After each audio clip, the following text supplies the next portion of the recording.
শুভ বিরহ মহোৎসব। এবং আজকের হচ্ছে কোজাগরী লক্ষ্মী পূর্ণিমা এবং আজকের হচ্ছে শারদীয় রাস পূর্ণিমা। শারদীয় রাস পূর্ণিমা, এই শারদীয় রাস পূর্ণিমাতে ভগবান শ্রীকৃষ্ণ তিনি বৃন্দাবনে তিনি যত সমস্ত মুখ্য মুখ্য গোপীগণ ছিলেন তাহাদেরকে নিয়ে তিনি রাসলীলা প্রদর্শন করেছিলেন। এই লীলাতে যাহারা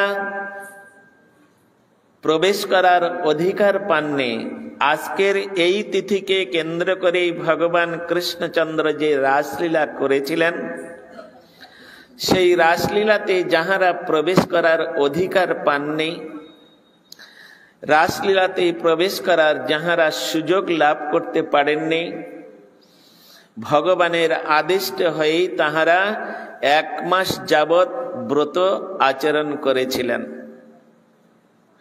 আর 1 মাস যাবৎ ব্রত আচরণ করে তারা আগামী পূর্ণিমাতে, যে পূর্ণিমা, সেই পূর্ণিমাটাকে বলা হয় কি হৈমন্তিক পূর্ণিমা, রাস পূর্ণিমা। এটা হচ্ছে শারদীয় রাস পূর্ণিমা আর ওটা হচ্ছে হৈমন্তিক রাস পূর্ণিমা। ওই রাস পূর্ণিমাকে বলা হয় পঞ্চায়েতি রাস। পঞ্চায়েতি রাস 5 প্রকার গোপীদের ওই রাসের মধ্যে প্রবেশ অধিকার হয়েছিল। এ সম্বন্ধে আমরা ধীরে ধীরে যখন আমরা ওই সমস্ত দিন এসে যাবে আমাদের কাছে, তখন আমরা বিশেষভাবে শ্রীল কৃষ্ণদাস কবিরাজ গোস্বামী প্রভু গোবিন্দ লীলামৃত গ্রন্থের মধ্যে সুন্দর রূপে এই সমস্ত কথা বর্ণনা করেছেন। আমরা তাহা ধীরে ধীরে শ্রবণ করব। আজকের যে মঠে বসে আজকের আপনারা এই দামোদর ব্রত পালন করছেন, যে মঠে আজকের দামোদরের কথা শোনার জন্য অত্যন্ত আগ্রহের সহিত আপনারা এসে এখানে উপস্থিত হয়েছেন, সেই মঠ যিনি প্রতিষ্ঠা করেছেন, যিনি এই মঠের নিয়ামক, যিনি এই মঠের কর্ণধার, তাহার আজকের শুভ বিরহ মহোৎসব। अस्मदीय परम गुरुदेव श्री गौड़ीय वेदांत समितिर कर्णधार, ता तिनी बर्तमाने बांग्लादेशे बरिशाल डिस्ट्रिक्टे बानुआरी पाड़ा नामक ग्रामे एक जमीदार वंशे शरतचंद्र गुह ठाकुरता ताहार द्वितीय पुत्र रूपे तिनी जन्मग्रहण करेছিলেন। ताहार प्रथम पुत्र हच्छेन, तार नाम छिलो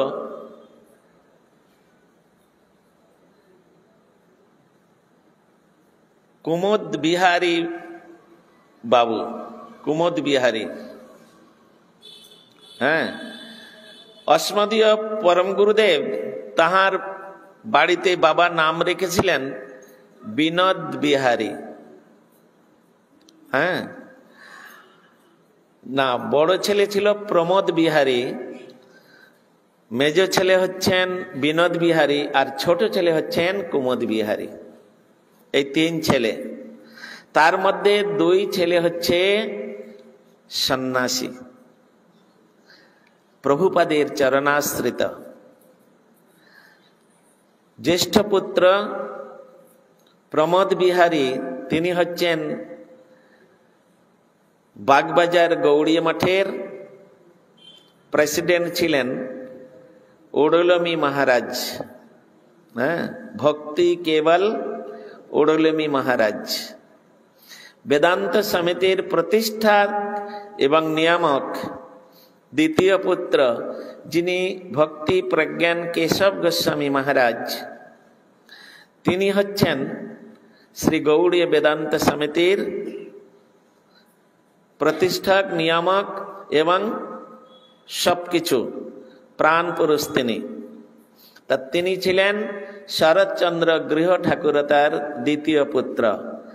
আর কুমোদ বিহারী বাবু যিনি ছিলেন, তিনি বাড়িতে ছিলেন, কিন্তু তিনি ব্রহ্মচর্য পালন করে গেছেন, বিবাহ সাথী করেননি। হ্যাঁ, আমরা গিয়েছিলাম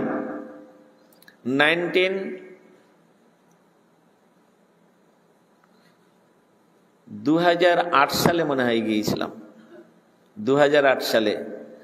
তো আমরা ওখানে গিয়েছিলাম, তো কুমুদ বিহারী বাবুর ওখানে সমাধি রয়েছেন। আর উনি যখন চলে গেলেন তখন আর তো কেউ, জমিদার রক্ষা করার কেউ নাই, তখন সরকার থেকে ওরা নিয়েছেন, নিয়ে ওখানে একটা খুব সুন্দর স্কুল বানিয়েছেন। হ্যাঁ, স্কুল বানিয়েছেন, এখনো পর্যন্ত সেই স্কুল পরিচালিত হয়। তা যাই হোক, আজকের হচ্ছে অস্মদীয় পরম গুরুদেবের শুভ বিরহ মহোৎসব। তিনি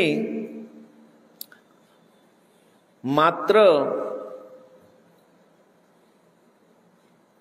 16 বছর বয়স তখন তার, তখন তিনি মঠে আসেন, শ্রীল প্রভুপাদের চরণাশ্রয় করেন। মায়াপুরে এসে, আর তিনি জমিদার পুত্র ছিলেন, তো তদনন্তন কালে মহাপ্রভুর সম্পত্তি ছিল 500 বিঘা সম্পত্তি। মায়াপুরের সমস্ত মুসলমানগণ তাহারা এই সম্পত্তি দখল করে তারা ভোগ করছিল, কিন্তু মহাপ্রভুর সেবা করতেন না। ভক্তি সিদ্ধান্ত সরস্বতী ঠাকুর তিনি কাশীর ইউনিভার্সিটি থেকে তিনি সমস্ত বিদ্যা অধ্যয়ন করে ইউনিভার্সিটির সমস্ত প্রফেসরদের কাছ থেকে তিনি সরস্বতী উপাধি লাভ করলেন। হ্যাঁ, সরস্বতী মানে একজন হচ্ছেন অপরা বিদ্যা সরস্বতী, একজন হচ্ছেন পরাবিদ্যা সরস্বতী। আমরা যে গড বা গডেজ সরস্বতীকে আমরা স্কুল কলেজে যে পূজা করি, উনি হচ্ছেন অপরা বিদ্যা সরস্বতী, ম্যাটেরিয়াল বিদ্যা শিক্ষা প্রদান করেন। আর শ্রীবার্ষ ভানবী দেবী দ্বৈতায় কৃপাব্ধয়ে কৃষ্ণ সম্বন্ধ বিজ্ঞান দায়িনে প্রভবে নমঃ। এই যে ভক্তি সিদ্ধান্ত সরস্বতী ঠাকুরের যে প্রণাম মন্ত্রের মধ্যে রয়েছে, ইনি হচ্ছেন পরাবিদ্যা প্রদায়িনী ডিভাইন সরস্বতী। হ্যাঁ, ইনি হচ্ছেন ডিভাইন সরস্বতী। তা ইনি এই জগতে কৃষ্ণ বিষয়ে অচৈতন্য জীবকে চেতনতা প্রদান করার জন্য তিনি বৃষভানু রাজনন্দিনীর কৃপা পাত্রী রূপে পাত্রী ছিলেন। তিনি কৃপা পাত্র রূপে এই জগতে তিনি প্রকাশিত হয়েছিলেন। আর যখন তিনি ওই কাশীর ইউনিভার্সিটি থেকে সমস্ত প্রফেসরদের কাছ থেকে তিনি সরস্বতী উপাধি প্রাপ্ত হয়ে, আর তিনি মায়াপুরে এসে একটা পাতার কুটির তৈরি করলেন, যেখানে মহাপ্রভুর জন্মভিটা মায়াপুরে। হ্যাঁ, আজ পর্যন্ত সেই মঠ রয়েছেন, শ্রী চৈতন্য মঠ। প্রভুপাদের প্রতিষ্ঠিত মন্দির, প্রভুপাদের প্রতিষ্ঠিত শ্রী বিগ্রহ এখনো পর্যন্ত সেখানে বিরাজমান। তো তিনি ওইখানে একটা পাতার কুটির তৈরি করে একটা সাইনবোর্ড ঝুলিয়ে দিলেন, চৈতন্য মঠ। মিনিংটা কি? চৈতন্য মহাপ্রভুর সম্বন্ধে যদি কারোর জানতে ইচ্ছা করে, তাহলে তিনি এই মঠের মধ্যে প্রবেশ করুন। প্রভুপাদ তখন একা তিনি ওইখানে বসে আর তিনি প্রত্যেক দিন লক্ষ নাম জপ করতে লাগলেন, ওই পাতার কুটিরে বসে লক্ষ নাম জপ করতে লাগলেন। আর ধীরে ধীরে ধীরে ধীরে আমরা শ্রীল ভক্তিবিনোদ ঠাকুরের লেখনের মধ্যে পাই, শ্রীকৃষ্ণ চৈতন্য প্রভু জীবে দয়া করি সপার্ষদ সিও ধাম সহ অবতরী।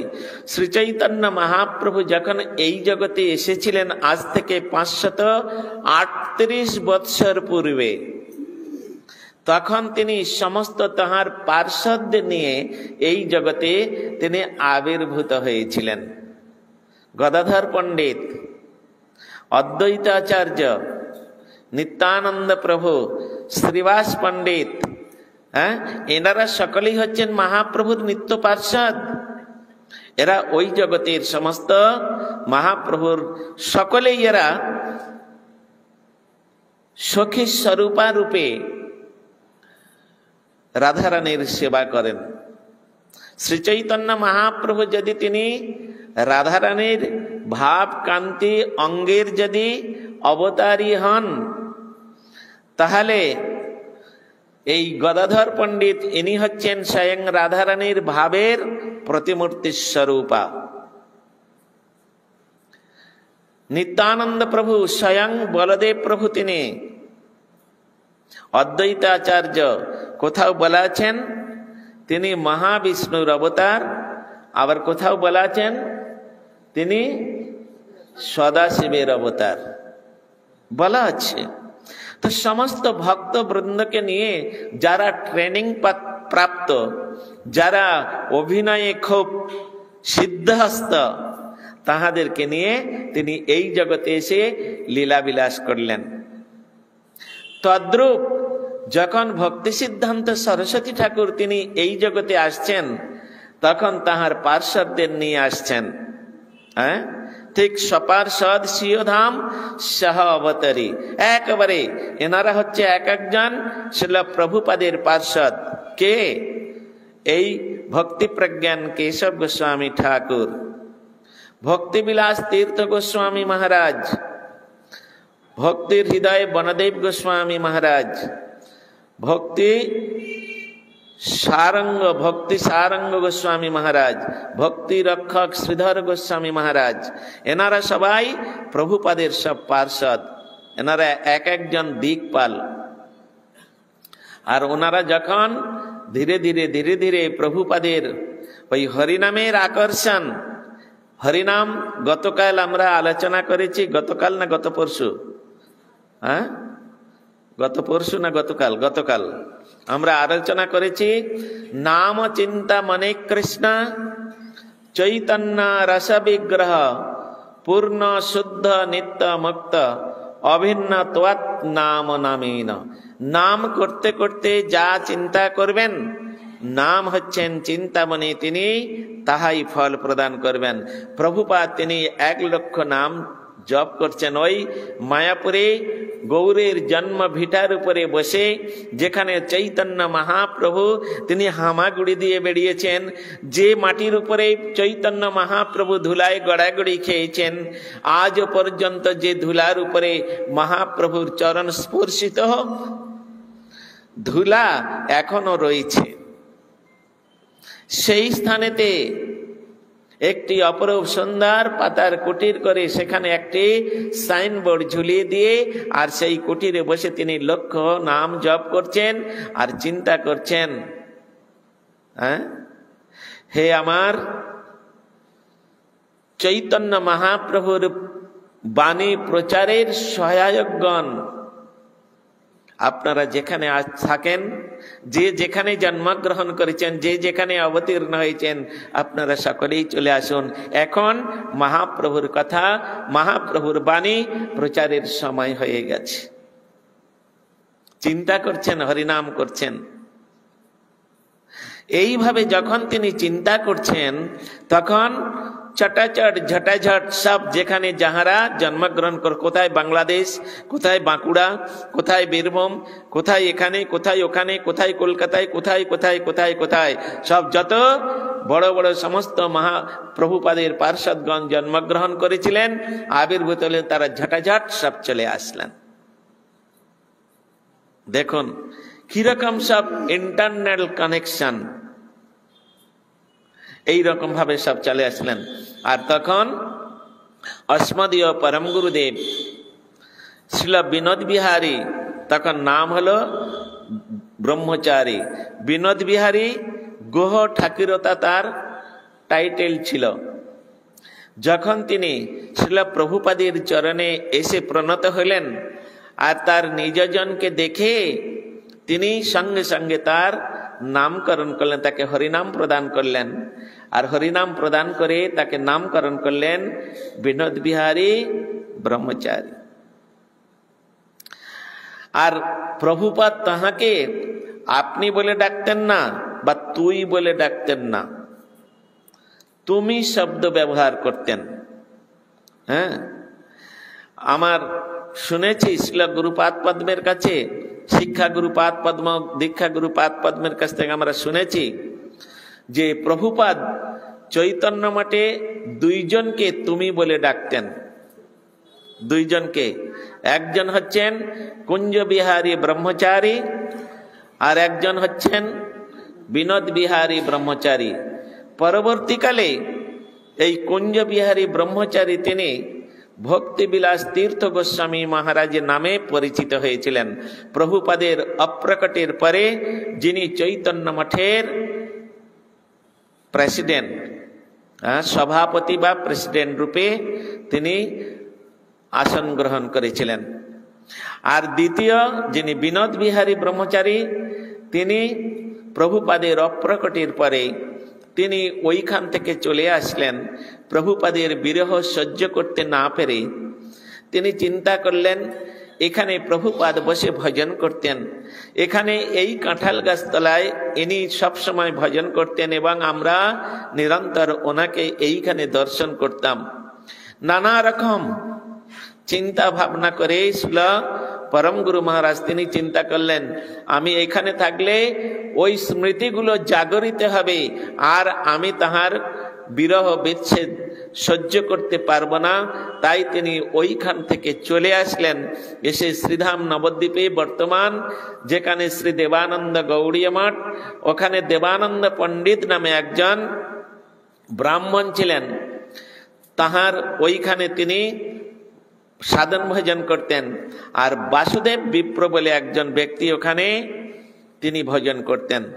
পরবর্তীকালে শ্রীল পরম গুরু মহারাজ দেবানন্দ পণ্ডিতের স্থানটা তিনি ওইখানে নিয়ে, আর তিনি ওইখানে একটা, যেখানে একটা ওই কাঁঠাল গাছ ছিল, আপনারা সেসব দেখেননি জানেননি, তো একতলা বাড়ি ছিল যেখানে গুরু মহারাজের ভজন কুটি, তার নিচে ওখানে কাঁঠাল গাছ ছিল। আর ওইখানে একটা ছোট্ট কুড়ে ঘর করে আর তিনি নাম দিয়েছিলেন গৌড়ীয় বেদান্ত সমিতি। গৌড়ীয় বেদান্ত সমিতি। আমি শুনেছি আমার গুরুদেবের কাছে পরম গুরু মধ্য মহারাজ তিনি কিভাবে মঠ চালাতেন জানেন?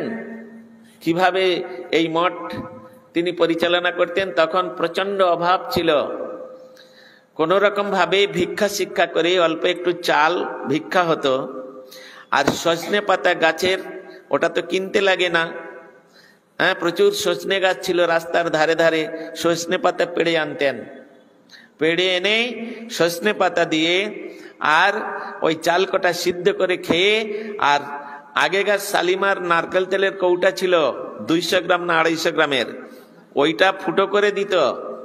হ্যাঁ, ফুটো করে দিতে প্রভুপাদ ফুটো করে দিতেন উপরে, আর ওই ট্রেনের মধ্যে ভিক্ষা করতেন। সকালবেলায় ওই সিদ্ধ করে খেয়ে চলে যেতেন, আর সেই সন্ধ্যাবেলায় আসতেন। হ্যাঁ, 1 নয়া 2 নয়া, আপনারা দেখেছেন তখন তামার পয়সা, ফুটো পয়সা। হ্যাঁ, তো ওই ফুটো পয়সা তখন চলতো। ইচ্ছা করলে ওর থেকে একটা পয়সা বের করে নিয়ে কিছু কিনে খাবেন, সেসব উপায় ছিল না। তাহার গার্জিয়ানরা ওইভাবে তাহাদের শিক্ষা দিয়েছেন, এই পয়সাটা তোমার সেবার জন্য নয়, এটা বিনোদ বিহারীর সেবার জন্য, এটা রাধা মাধবের সেবার জন্য, এটা বৈষ্ণব সেবার জন্য, এটা খরচ করার অধিকার তোমার নেই। তখন ওইভাবে তাহারা ভজন করেছেন। এখন যদি আমরা ওই রকম পরিস্থিতির মধ্যে পড়ি, দূর তোর মঠ থাকলো, চললাম আমি, হ্যাঁ। আর সেই সমস্ত টিচারের কাছ থেকে আমরা বিদ্যা অধ্যয়ন করেছি, হ্যাঁ। অস্মদীয় গুরুদেব, আপনারা প্রবন্ধাবলী পড়লে দেখবেন, গুরু মহারাজের বামন গোস্বামী প্রবন্ধাবলী পড়বেন। দোলের সময়, নবদ্বীপ ধাম পরিক্রমার সময়, তখন বড় জোর 500, 600, 700 এর বেশি যাত্রী হতো না। এখন যেমন 15,000, 20,000, 22,000 পর্যন্ত চলে যায়, হ্যাঁ, যাত্রী দেখেছেন তো নবদ্বীপ ধাম পরিক্রমায়। তো তখন ওই রকম যাত্রী হতো, 500, 700 এর বেশি হতো না। তখন রান্না করতেন কে? অস্মদীয় গুরুদেব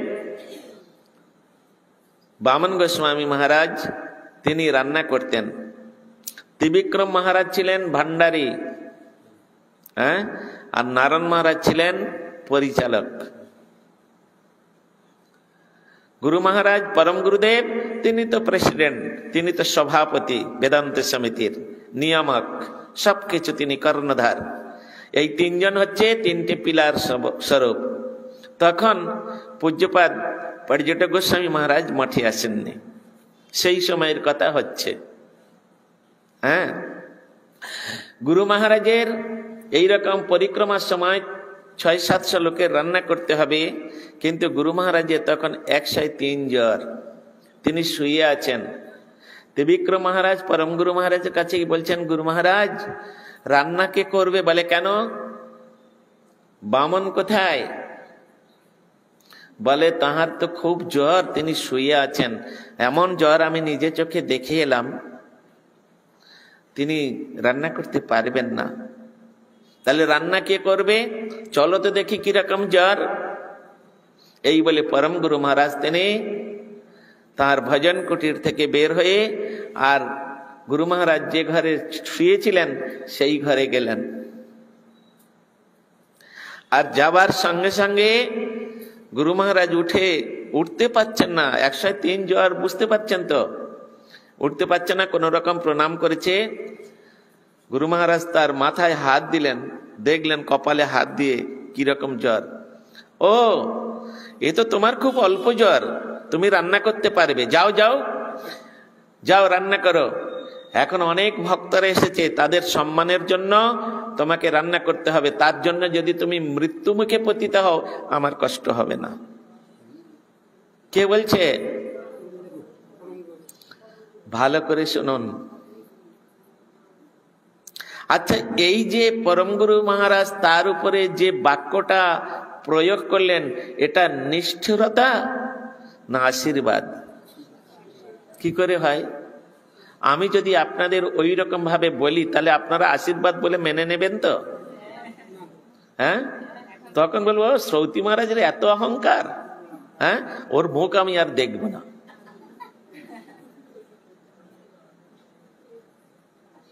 আমি আর ওর মুখ দেখব না,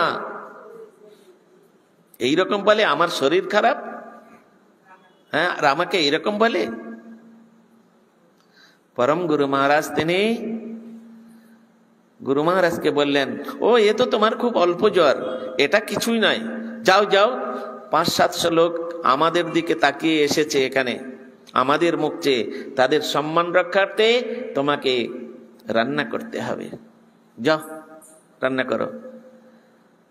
গুরু মহারাজের কথা তিনি অমান্য করলেন না, ওই অবস্থায় উঠে চলে গেলেন। হ্যাঁ, আমরা হলে কি বলতাম? গুরুদেব হয়েছে, শিষ্যের কষ্টের কথা বুঝি না, তাই নাই? নানা রকম মন্তব্য করে বসতাম, কিন্তু গুরু মহারাজ নির্বিচারে, গুরু বাক্য সদাই গ্রাহ্য, গ্রহণীয়, তিনি ওই অবস্থায় উঠে চলে গেলেন। আপনারা শুনলে অবাক হয়ে যাবেন, যখন গিয়ে তিনি রান্নাঘরে খুন্তিটা ধরেছেন, কোথায় চলে গেল তার জোয়ার।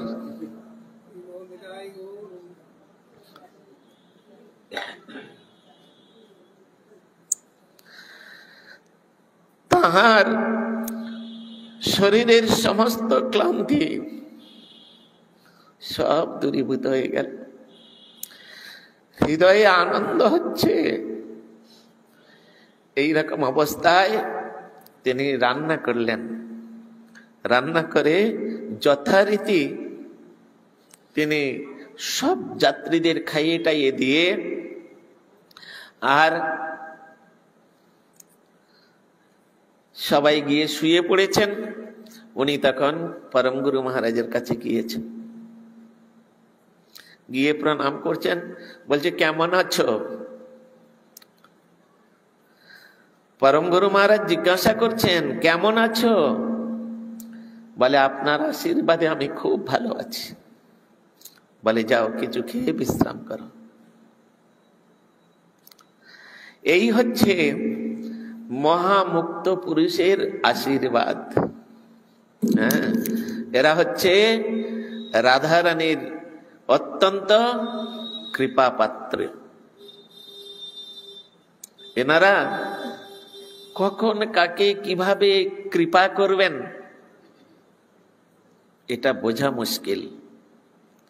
আর তাদের কৃপা পাওয়ার জন্য, নেওয়ার জন্য সাধক সাধিকাগণ ওই রকম আচরণে প্রতিষ্ঠিত হতে হবে। গুরুদেব আদেশ করেছেন, বৈষ্ণবগণ আদেশ করেছেন, আমি পারি আর না পারি, পারবো না এ কথা বলতে নাই, আমার দ্বারাই সম্ভব নয় এ কথা বলতে নাই। কিন্তু আমরা তো সব অধম সেবক। হ্যাঁ, আমরা অধম সেবক, এই জন্য আগে থেকে পারি আর না পারি বলে দিই, ও আমার দ্বারাই হবে না। গুরুদেবের মুখের উপরে বলে দিই, কেউ না বলে আমি তো বলি, বলেছি, এখনো বলি, আমার দ্বারাই ওটা সম্ভব নয়। তাহলে আমাদের মঙ্গল হবে কি করে? গুরু বৈষ্ণবের কৃপাটা পাবো কি করে? এই বিশ্বাস রাখতে হবে। গুরুদেব যখন আদেশ করেছেন, শিক্ষা গুরুদেব যখন আদেশ করেছেন, আমি তো যাই, এবার যদি না পারি ওটা উনি বুঝে নেবেন। এটাই তো আনুগত্যের ধর্ম, এটা আনুগত্যময়ী সেবা। এই সমস্ত সেবা গুলো এনারা করেছেন। এতটুকু চাউল সিদ্ধ করে তার মধ্যে সজনে পাতা দিয়ে, কোনো সবজি টবজি নাই, তেল নাই, শুধু লবণ দিয়ে। ভাবতে পারবেন আপনারা, আমরা যখন ছিলাম, আমি যখন মঠে এসেছিলাম 1975-এ 13ই মার্চ, হ্যাঁ 1975 13ই মার্চ, তখন আমাদের মধুসূদন মহারাজ, যিনি কৃষ্ণকৃপা ব্রহ্মচারী শ্রী গৌড়ী বেদান্ত সমিতির পরবর্তীকালে যিনি মাতৃস্বরূপা ছিলেন, তো তিনি প্রায়, আমি যখন মঠে আসি 60-65 জন ব্রহ্মচারী সন্ন্যাসী করে মঠবাসী ছিলেন, আর অতীতে অব্যাগত নিয়ে আরো 20-25 জন, হ্যাঁ প্রায় 80-85 জন লোকের 1 কিলো কলাইয়ের ডাল রান্না করা হতো। 1 কিলো কলাইয়ের ডাল, আর কোথাও থেকে পাতা টাতা এটা সেটা ছিঁচলে মিজলে নিয়ে একটা কোন রকম ছিচকি মতো তেল নাই, ওই সিদ্ধ করে দিত। ওরকম খাওয়া তো অভ্যাস ছিল না। হ্যাঁ, বাড়িতে তো ওইরকম অভ্যাস নাই, ওরকম খাওয়ার অভ্যাস নাই, খেতে পারতাম না। ডালটা এত পাতলা হতো, পাতায় দেবার সঙ্গে সঙ্গে জল দিল না ডাল দিল বোঝাই যেত না, যেমন অন্ন তেমন থাকতো। অন্নটা সার্ভিসিয়ান ছিল, মানে আমি যখন মাঠে এসেছি অন্নটা পেট ভরে খাও, সার্ভিসিয়ান। কোথায় চলে যেত? তা খেয়ে পোষাতে তো না, তখন একটু করে তেঁতুল দিতে, না তেঁতুল দিয়ে মাখিয়ে মাখিয়ে খা, ওই কৃষ্ণ কৃপা প্রভু। কিন্তু তখন ওই রকম খেয়ে এমন শিক্ষা আমাদের দিয়েছিলেন যে বাবা মা আত্মীয় স্বজন এদের স্নেহ প্রতি ভালোবাসা ধুলোয় মিশে গিয়েছিল। ওনাদের প্রতি ভালোবাসা এত মধুরতা ছিল, হ্যাঁ, ওনাদের প্রতি স্নেহ প্রতি ভালোবাসার এত মধুরতা ছিল যে পিতামাতা, টাকা পয়সা, বাড়ি ঘর, আত্মীয় স্বজন, তাদের ভালোবাসা সম্পূর্ণ ধুলোয় বিলীন হয়ে গেছিল। তবে না আজকের এই স্থানে আমি আসতে পেরেছি। কেন? গুরু বৈষ্ণবের স্নেহটা এত করুণাময়ী, এত প্রেমময়ী, এটা সকলে উপলব্ধি করতে পারবে না।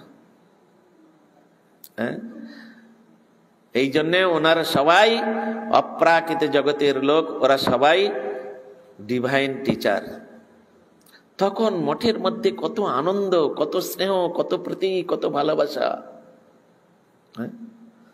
সেসব আপনারা দেখেননি, আর সেসব আস্বাদন করার সৌভাগ্য আপনাদের হবে না।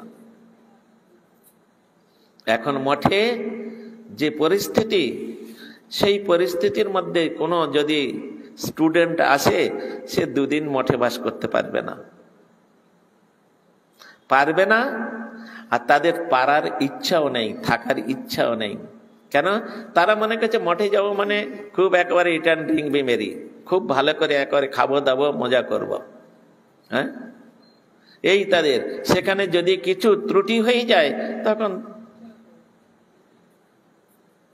কিন্তু ওই রকম সমস্ত। তা পরম গুরু মহারাজ তিনি চৈতন্য মঠের যখন আসলেন, তখন প্রভুপাদ তাহার কাছে তাকে স্টেট ম্যানেজার বানিয়ে দিলেন।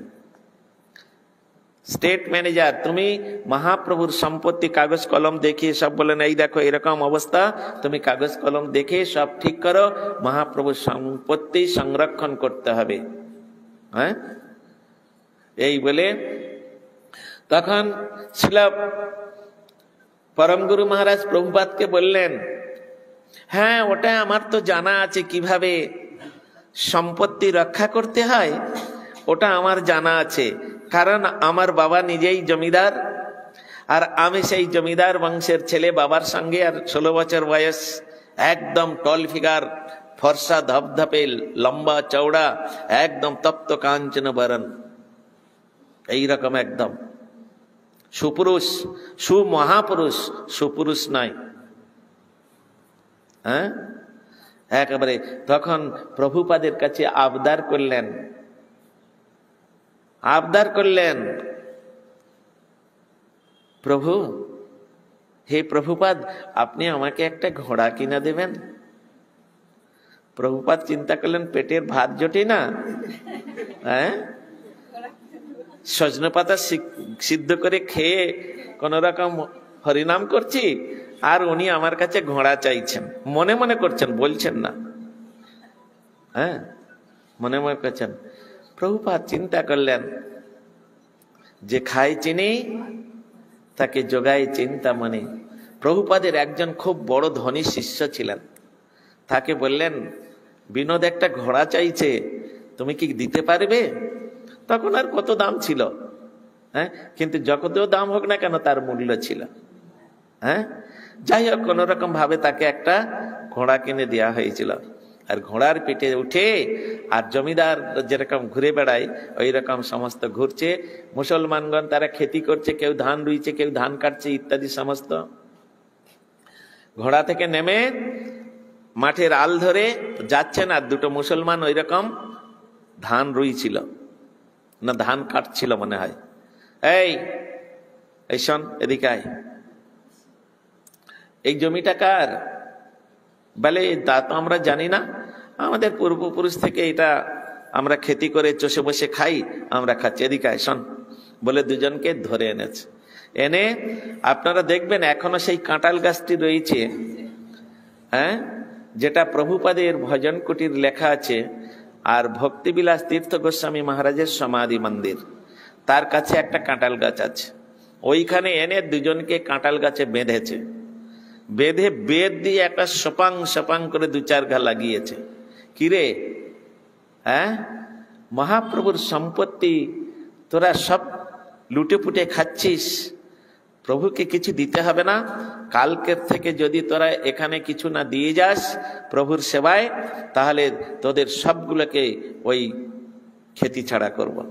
যা, ছেড়ে দিলাম, আজকে 2-4 ঘা দিয়ে ছেড়ে দিলাম, আর সব তোদের পাড়ায় গিয়ে সব বল যে এইরকম বিনোদবাবুর অর্ডার। আর বিনোদবাবু নাম শুনলে সকলে কাপড়ে চোপড়ে করে ফেলতেন।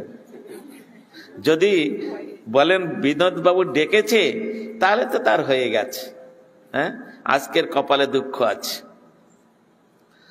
বিনোদবাবু যখন ঘাটে পার হতেন না, নৌকায় পার হতেন, নৌকাওয়ালাগুলো তখন সবাই বলেন, ও বলতেন, ও বিনোদবাবু আমার নৌকায় আসুন, ও বিনোদবাবু আমার নৌকায় আসুন, সকলে টানাটানি করতেন। যখন তিনি মঠ থেকে বেরোতেন, রিক্সাওয়ালাগুলো তারা সবাই বিনোদবাবুকে নিয়ে টানাটানি করতেন। যেতেন একটা নৌকায়, যতগুলো নৌকা থাকতো সকলকে পয়সা দিতেন। যেতেন একটা রিক্সায়, তাকে একটু বেশি দিতেন, আর সমস্ত রিক্সাওয়ালাকে পয়সা দিতেন।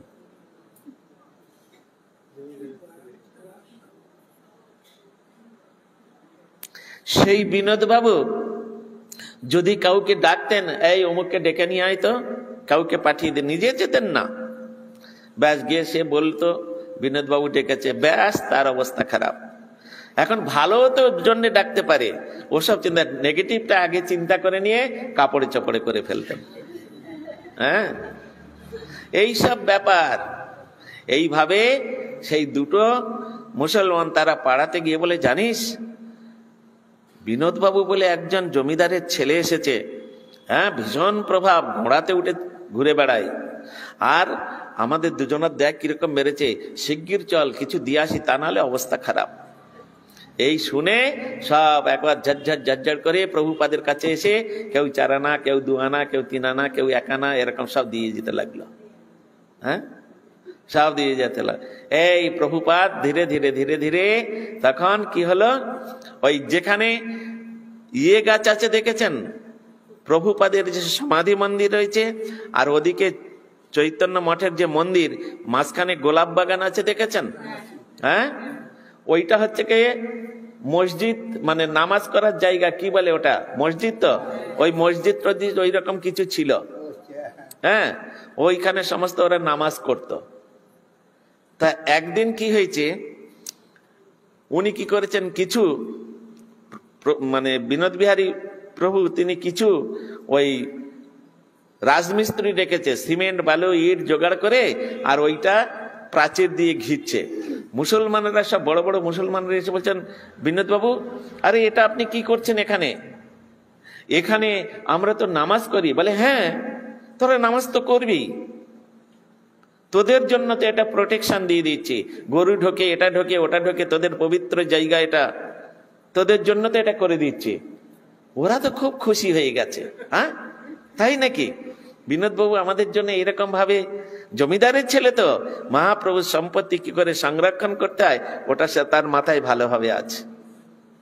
ব্যাস, এখন তিনি কি করেছেন, ওই রকম করে 2-3 দিন পরে কি করেছেন, তিনি ভিতরে ভিতরে প্রায় 25-30টা লোক ঠিক করেছে। বেশ গুন্ডা সুন্ডা লোক ঠিক করেছে, তাদের কিছু পয়সা টয়সা দিবে বলে ঠিক করেছে। কি করতে হবে না, রাত্রে বেলায় তোরা সকলে 10টার পরে আসবি, যা বলবো তাই করবি। হ্যাঁ, ঠিক আছে। বিনোদবাবু বলেছে কথা যখন দিয়েছে পয়সা টয়সা দিবে, উনি কোনোদিন কথার খেলাপ করবে না, বরং বেশি দিবে, যা দেবে বলেছে বেশি দিবে।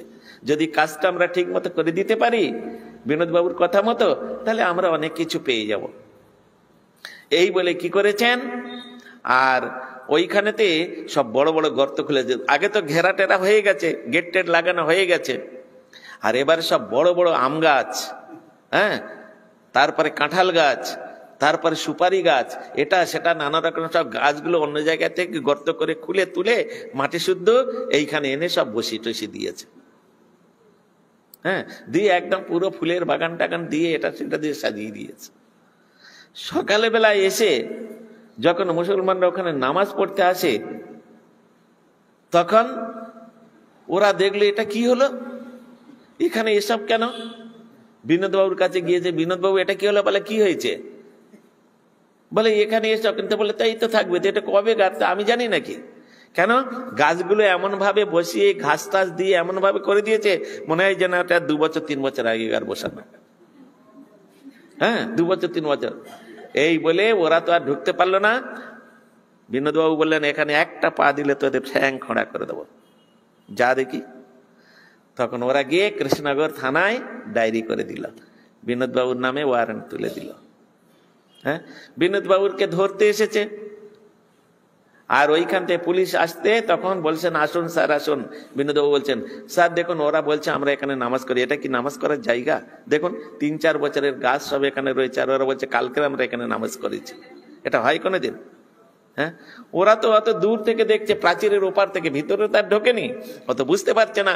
সব ঘাস টাস দিয়ে লতা পাতা দিয়ে এমন সুন্দর করে দিয়েছে, সারা রাত ধরে বোঝারই ক্ষমতা নেই। হ্যাঁ, তখন সেই পুলিশ অফিসার বলছে না এ তো ঠিক কথা, এই তোমরা মিথ্যা কথা বলছো।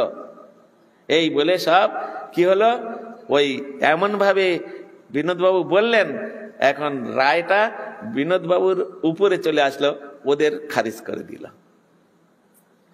এইভাবে মহাপ্রভুর সম্পত্তি সমস্ত তিনি রক্ষা করেছেন। আজ যতগুলো স্টেট দেখছেন, এদিকে যে ওই যে ইউনিভার্স ইনস্টিটিউট আছে, ভক্তি বিনোদ ইনস্টিটিউট, হ্যাঁ, ওইখান থেকে আরম্ভ করে হাসপাতাল থেকে আরম্ভ করে ওই দিকে একদম চৈতন্য মঠকে বেড দিয়ে নিয়ে ওই পাকা রাস্তা নিয়ে এই সম্পত্তি পুরোটাই হচ্ছে মহাপ্রভুর সম্পত্তি।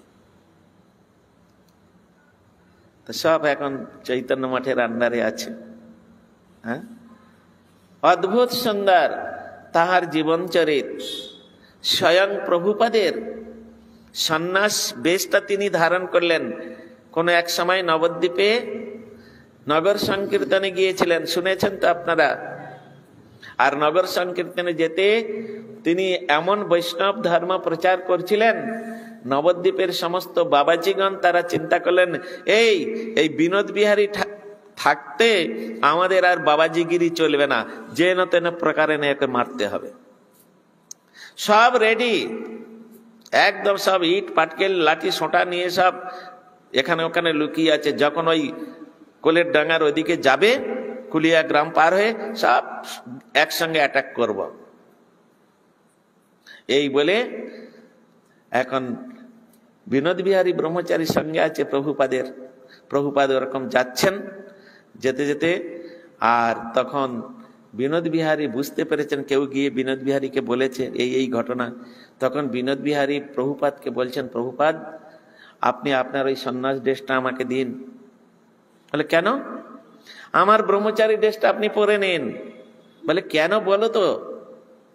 বলে কেন সেটা পরের কথা, সেটা পরে বুঝবেন।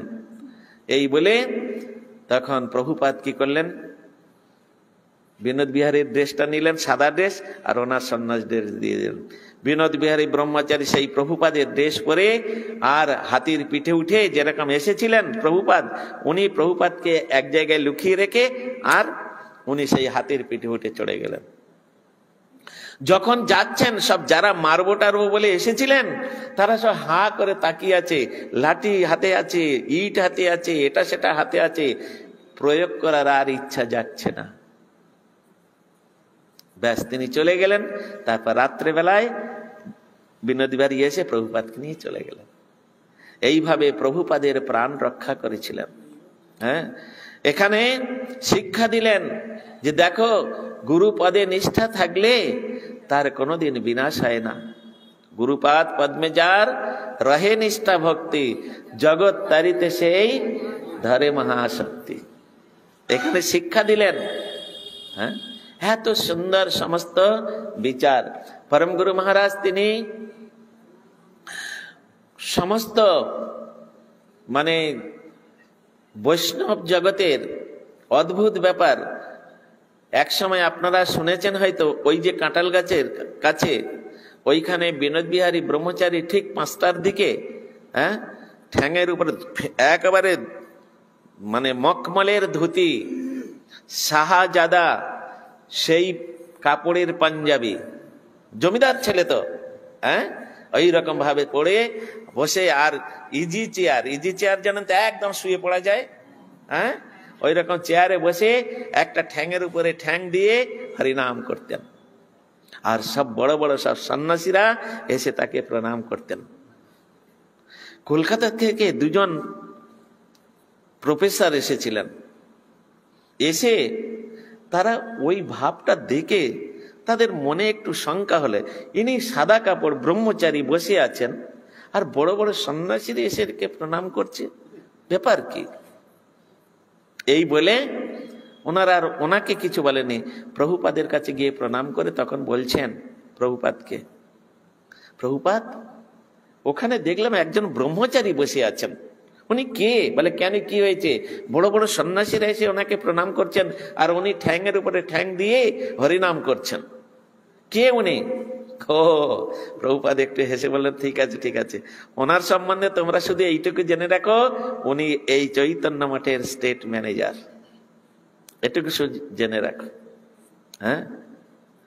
কোন এক সময় কোন এক বড় মহারাজ, তিনি প্রভুপাদের কাছে নালিশ করছেন, আমরা তো তোমায় সকাল সন্ধ্যায় এসে প্রণাম করি, বিনোদদাকে তো কোনোদিন দেখি না তোমাকে প্রণাম করতে, বিনোদদাকে তো দেখি না। তখন প্রভুপাদ বলছেন, তোমরা দিনে আমাকে কবার প্রণাম করো? বলে কেন, সকালে মঙ্গলারতির পরে আপনার কাছে আসি, রাত্রেবেলায় সন্ধ্যা আরতির পরে আপনার কাছে এসে প্রণাম করি, দিনে তো 2বার আসি, তারপরে যখন আসি। বলে তোমরা তো মাত্র দিনে 2বার আমার কাছে আসো প্রণাম করতে। তোমরা কি জানো, ওই বিনোদ বিহারী বিনোদ, সে আমাকে দিনে 100বার প্রণাম করে। প্রণামটা কি দেখিয়ে করার জিনিস? অন্তর্যামী বাঞ্ছা কল্পতরুভ্যশ্চ কৃপা সিন্ধুভ্যঃ এব চ। তা তারা অন্তর্যামী বৈষ্ণব ঠাকুর, তারা জানেন না কে কোথা থেকে প্রণাম করছে, কার তার প্রতি কতটুকু স্নেহ প্রতি ভালোবাসা আছে, এটুকু তিনি জানেন না? সব জানেন। প্রতি মুহূর্তে মুহূর্তে প্রভুপাদ ছাড়া তিনি কিছুই জানতেন না। লাস্টে আমি শুনেছি শিল গুরু মহারাজের মুখে, যখন শিল প্রভুপাদ তিনি অপ্রকট হয়ে গিয়েছিলেন, তখন একটু মঠের মধ্যে একটু গন্ডগোলের সৃষ্টি হয়েছিল।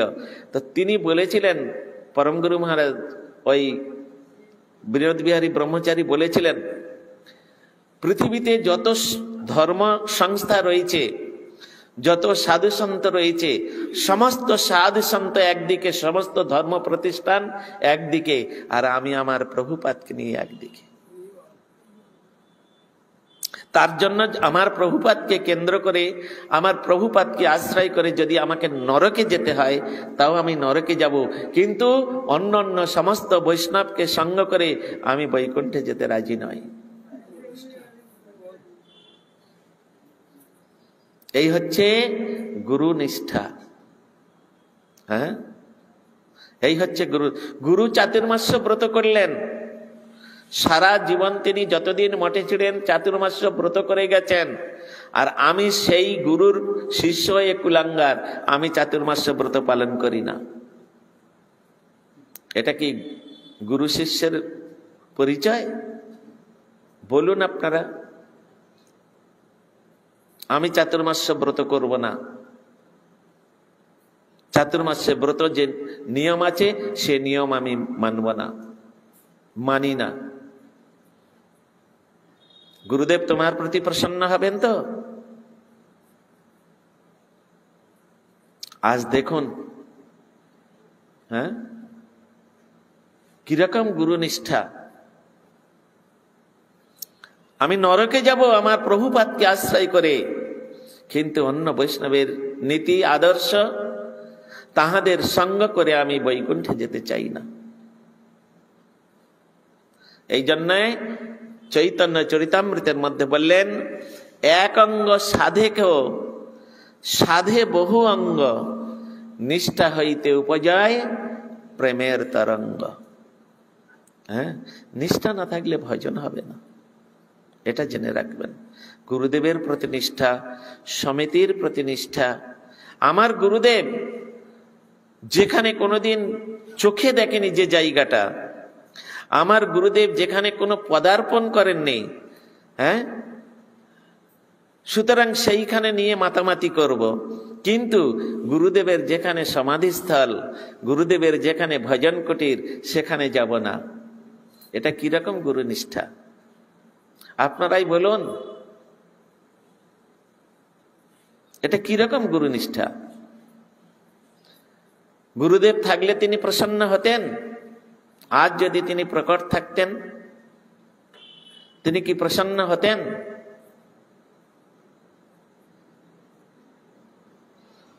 অনেক কিছু কষ্ট লাগে, দুঃখ লাগে। হ্যাঁ, গুরু ভাই ভগ্নী সবাই, আরে কাকার মেয়ে, কাকার ছেলে, ওরাও তো বোন ভাই নাকি? হ্যাঁ, তারা তো আমার বোন। কষ্ট লাগে। তারা যখন উল্টো রাস্তায় চলে, নিজের মঙ্গল যখন বোঝে না, কল্যাণ যখন বোঝে না, হ্যাঁ, কিছু ব্যক্তির প্রলোভনে পড়ে যখন তাদের চিত্তটা বিভ্রান্ত হয়ে যায়, তখন কষ্ট লাগে। কারণ আমরা যে টিচারের কাছে শিক্ষা পেয়েছি, সেই টিচারকে ছেড়ে তারা চলে যাচ্ছেন। হ্যাঁ, সুতরাং বেদান্ত সমিতি কোনোদিন পরিচয় দিতে পারবেন। আমি চাই যারা হচ্ছে কি বোধায়ন গোস্বামী মহারাজের শিষ্য আছেন, যাহারা পূজ্যপাদ পর্যটক গোস্বামী মহারাজের শিষ্য আছেন, তারা বেদান্ত সমিতির বাইরের শিষ্য এই পরিচয় দিতে পারবেন? বেদান্ত সমিতির শিষ্য, এটা তাকে পরিচয় দিতে হবে। তা আমার গুরুদেব বেদান্ত সমিতির বাইরে কোনোদিন গিয়েছেন? আপনারাই বলুন। যদি না হয়, তাহলে আমরা কেন ছোটাছুটি করছি? আমার গুরুদেবের যেখানে সাক্ষাৎ তিনি সমাধিতে বিরাজ করছেন, আমার গুরুদেব যেখানে সাক্ষাৎ তিনি ভজন করেছেন, যে কুটিরে বসে, যে সমিতির তিনি আমরণ সেবা করে গেছেন, আমরণ যতদিন শরীরে প্রাণ ছিল ততদিন পর্যন্ত তিনি যে সমিতিতে সেবা করেছেন, সেই সমিতি, সেই সমাধি, সেই ভজন কুটির ছেড়ে যদি আমি অন্যত্র যাই, গুরুদেব আমাদের প্রতি প্রসন্ন হবেন? জানি না। যদি হয় যান, কোনো আপত্তি নাই। যদি হয় যান, কোনো আপত্তি নাই। চিন্তা ভাবনার বিষয় এগুলো। সাধক সাধিকাগণ, তাদের অন্তরে যদি গুরুনিষ্ঠা না থাকে, ওটা গুরুনিষ্ঠা নয়। গুরুদেবের আদেশ পালন করা, গুরুদেবের আদর্শকে নিজের জীবনে রূপদান করা, এটাই হচ্ছে শিষ্য শিষ্যার প্রকৃত কর্তব্য। এটা জেনে রাখবেন। সুতরাং এগুলো হয়তো অনেকের খারাপ লাগছে শুনতে, কিন্তু এটা হচ্ছে ধ্রুব সত্য কথা। তো যাই হোক, সকলেই আজকে সেই পরমগুরু মহারাজকে কেউ অস্বীকার করতে আমরা পারবো না, যে যেখানেই থাকি। হ্যাঁ, যে যেখানেই থাকি, পরমগুরু মহারাজকে কেউ অস্বীকার করতে পারবো না। তা সুতরাং আজকের সেই পরমগুরু মহারাজের শুভ বিরহ তিথি, আর সেই বিরহ তিথিতে তিনি যেখানেই আছেন, সেইখান থেকে তিনি আমাদের আশীর্বাদ করুন, আমাদের কৃপা করুন। আমরা এই তাহার কথারূপ অমৃতের দ্বারা তাহার চরণে আমরা পুষ্পাঞ্জলি প্রদান করে, তাহার কৃপা আশীর্বাদ প্রার্থনা করে আমরা আজকের এখানে হরিকথার বিশ্রাম দিচ্ছি। আগামীকাল থেকে আমাদের শ্রী দামোদর অষ্টকম প্রথম শ্লোক আমরা থেকে শুরু করে, আমরা প্রথমে দামোদর অষ্টকম, যেখানে মহামণি সত্যব্রতের রচিত যে দামোদর অষ্টকম আছে, ওগুলো আমরা আলোচনা করব।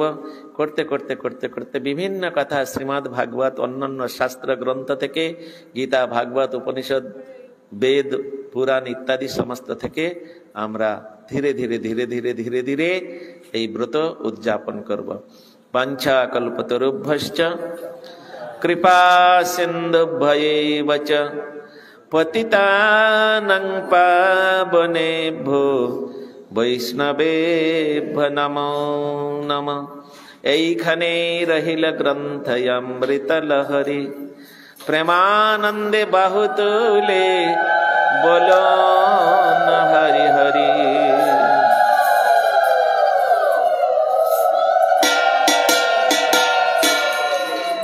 हरे कृष्णा कृष्ण कृष्ण हरे